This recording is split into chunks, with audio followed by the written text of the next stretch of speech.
Tuhan bersamamu. Inilah Injil Yesus Kristus menurut Lukas.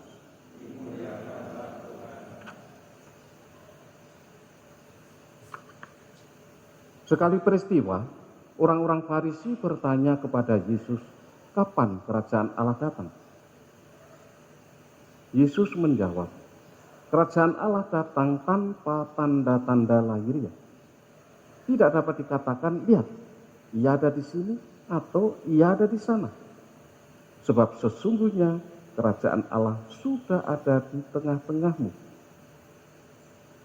Yesus berkata kepada para murid, akan datang waktunya kalian ingin melihat salah satu dari anak manusia itu, tetapi kalian tidak akan melihatnya. Orang akan berkata kepadamu, lihat, dia ada di sana, lihat, dia ada di sini. Tetapi jangan kalian pergi ke situ, jangan kalian ikut. Sebab seperti kilat memancar dari ujung langit yang satu ke ujung langit yang lain, demikian pula halnya dengan anak manusia pada hari kedatangannya kelak. Tetapi ia harus menanggung banyak penderitaan dahulu dan ditolak oleh angkatan ini. Demikianlah Injil Tuhan.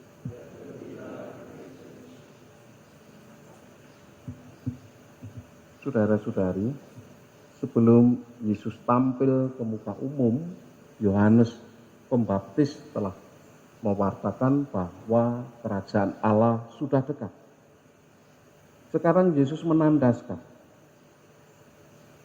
meskipun tidak pakai tanda-tanda lahiriah, kerajaan Allah sudah ada di antaramu. Kerajaan Allah hadir di tengah-tengah umat manusia.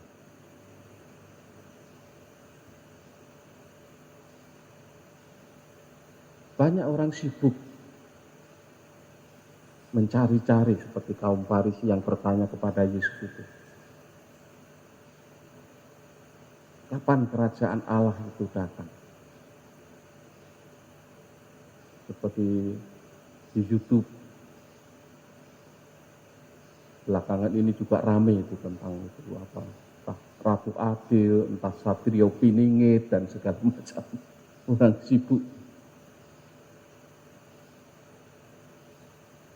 Si A bicara begini, si B bicara begitu, dan lain sebagainya. Nah, kalau Yesus menandaskan bahwa kerajaan Allah sudah ada di tengah-tengahmu. Kerajaan Allah itu kerajaan keabadian. Dan keabadian itu bukan nanti terjadinya. Tetapi sejak manusia hidup di dunia ini sudah membawa benih keabadian. Jadi ketika Yesus tampil di muka umum, dia menandaskan kerajaan Allah sudah di antara kamu. Itu berarti Tuhan mau menyatakan bahwa kerajaan itu memang sudah ada.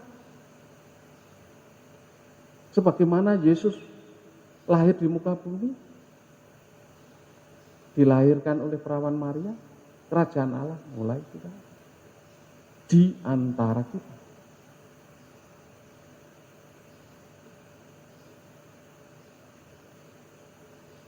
Sebagaimana benih kekekalan akan tumbuh berkembang sampai pada kedatangan Kristus kelak.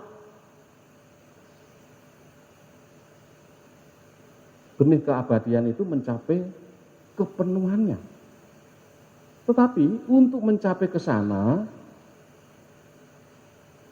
Yesus pada akhirnya menandaskan bahwa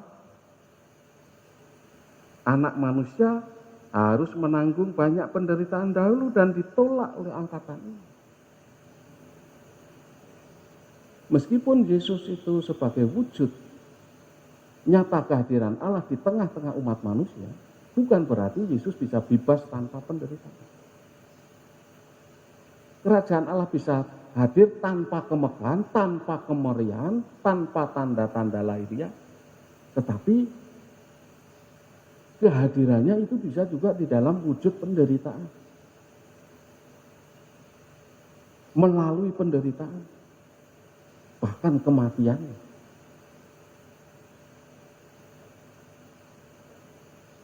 Ini yang harus kita sikapi, menyikapi datangnya kerajaan Allah di antara kita, berarti kita harus siap sebagai pengikut-pengikut Kristus, mengikuti jejaknya, menjalani kehidupan meskipun harus berhadapan dengan kebengisan, kebencian, ketidakpedulian, bahkan juga teraniaya seperti martir yang kita peringati hari ini, dibunuh.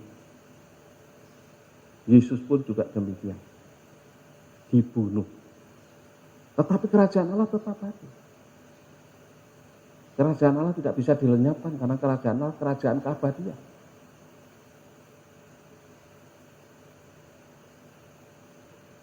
Jadi sikap kita ini penting. Nah, sikap itu wujudnya bagaimana secara konkret? Santo Paulus dalam bacaan pertama tadi, yaitu suratnya kepada Filemon, mengatakan bahwa Onesimus, budak itu yang melarikan diri, sekarang bersama dengan Paulus karena sudah bertobat menjadi pengikut Kristus. Lalu dikembalikan ke Filemon.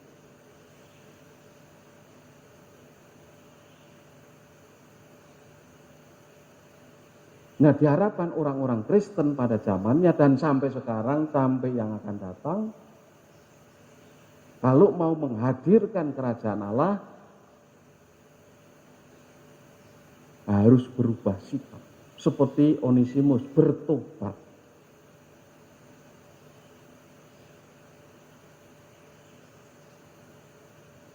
Perubahan sikap macam apa? Sikap terhadap sesama terutama. Filemon oleh Paulus, ya kamu jangan pandang ini sebagai budak lagi. Meskipun pekerjaannya tetap menjalankan tugas-tugas seperti yang sudah-sudah. Tetapi anggaplah ini saudaranya, nah, sebagai saudara. Ini perubahan penting. Perubahan sikap yang menandakan kekristenan. Perubahan sikap yang menandakan bahwa orang-orang yang telah berubah sikap itu betul-betul menjadi sahabat Kristus. Sehingga satu dengan yang lain menjadi sahabat. Memang Paulus tidak mengubah status orang. Setelah Onesimus ini bertobat menjadi Kristen, lalu statusnya tidak berubah. Dia tetap bekerja di rumah itu. Karena yang dipentingkan bukan status. Kerajaan Allah itu tidak melekat pada status orang. Status orang kaya, pejabat, orang yang beradab, orang yang segala macam. Yang menimbulkan rasa hormat dan lain sebagainya. Kerajaan Allah hadir kalau satu sama lain sebagai saudara. Meskipun yang satu bekerja membantu yang lain. Yang lain ya harus mengucapkan terima kasih karena telah dibantu dengan memberi gaji sewajarnya dan lain sebagainya. Karena semua itu saudara. Kita itu putra putri Bapa, sahabat-sahabat Yesus. Jadi menghadirkan kerajaan Allah secara konkret, kalau toh tidak seperti Yosafat, martir kita itu, paling tidak kita mau menghadirkan kasih persaudaraan di dalam hidup sehari-hari. Jangan memandang status. Jangan memandang kedudukan, pangkat, derajat. Tetapi pandanglah satu sama lain sebagai putra putri Bapa, sebagai sahabat-sahabat itu. Nah, perubahan sikap menuju ke sini ini tidak gampang.